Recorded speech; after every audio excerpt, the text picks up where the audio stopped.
Well, other than the head banging and the metal music, what's going on in Fred's world, man? What have you been up to? Honestly, it's go.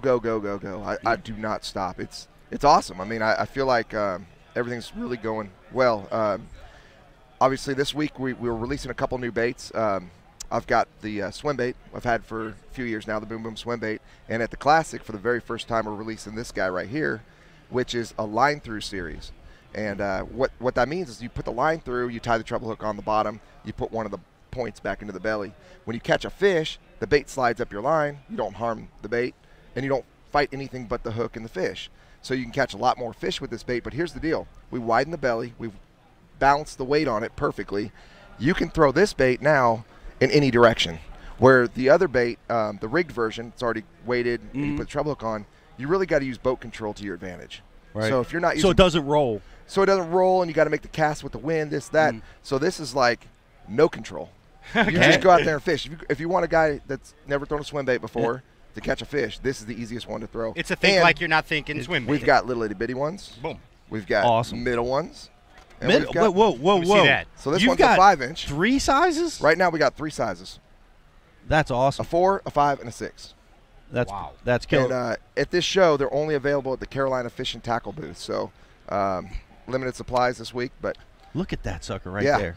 They'll eat that, Fred. They will gobble it. They're going to eat that. I've been hammering them on it. Look how excited Pete Glusick is over that mini one. This one might not leave the table. this one is for you, Pete. You're going to take that one. That is yours. I mean, I love the color. It's slightly translucent. So it's funny how this color came about. Last year at Kentucky Lake, I was throwing the rigged version and in the Bassmaster Elite Series and finished 5th place. I caught every one of them on this color right here, which is Ghost Minnow. But what I was doing, because the water was slightly stained, is I took my chartreuse marker and put a stripe down it.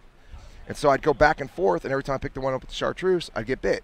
So then finally it was just straight up, and I said, we need to make this color.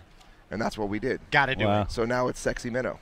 Nice. Sexy Minnow. So Ghost Minnow with a chartreuse stripe. It's a sexy minnow. Smallmouth will love that deal. Dude, oh my goodness. It's probably my favorite color. Is that St. Clair magic right there? Dude, I guarantee it is. I haven't been there and thrown it like that yet, but I'm sure it will be. Oh, I'm gonna. I'm jealous. I want to be the first one to go do all this stuff. Well, you got to hold it back. You got to hold it back for market for May. That's right. Well, we did. We held back this guy, which is the other bait, a poppin' frog. Now this sucker, we're releasing here at the Classic at the Stanford booth. They're selling them right out of their booth, and this is the new popping version of my regular frog. I like it. And again, I got you guys a couple. I like the narrow body too. Fred. Yeah. So it's narrow. It walks really easy. For my kids, because they don't, they're hard, to manipulate a frog and throw it and make it walk. It's really easy to walk. It's thinner. It walks.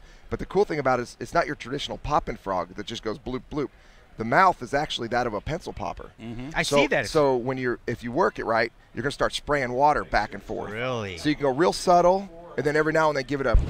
And when you spray water with a pencil popper, it's almost like a little fury of bait fish. Sure. It's something chasing. So now you're creating a little bit of a food chain on the top of the surface, and that bait right there, with the frog fur, obviously we got that little bit of loop and hook, kind of a Velcro on the top. What that does, the fish grabs it, they can't blow it out.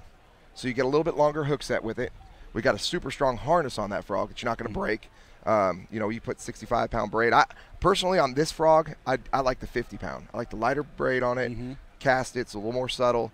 The bigger frog I throw 65-pound on, which is the original. Okay. So the lighter braid, does that help you walk? Bass University TV, an online video training course where you'll learn champion bass fishing techniques from pro anglers Pete Glusick, Mike Iaconelli, and their talented special guests. Watch hours of video content on multiple topics at your own pace for a low monthly fee. Cancel at any time. Subscribe today.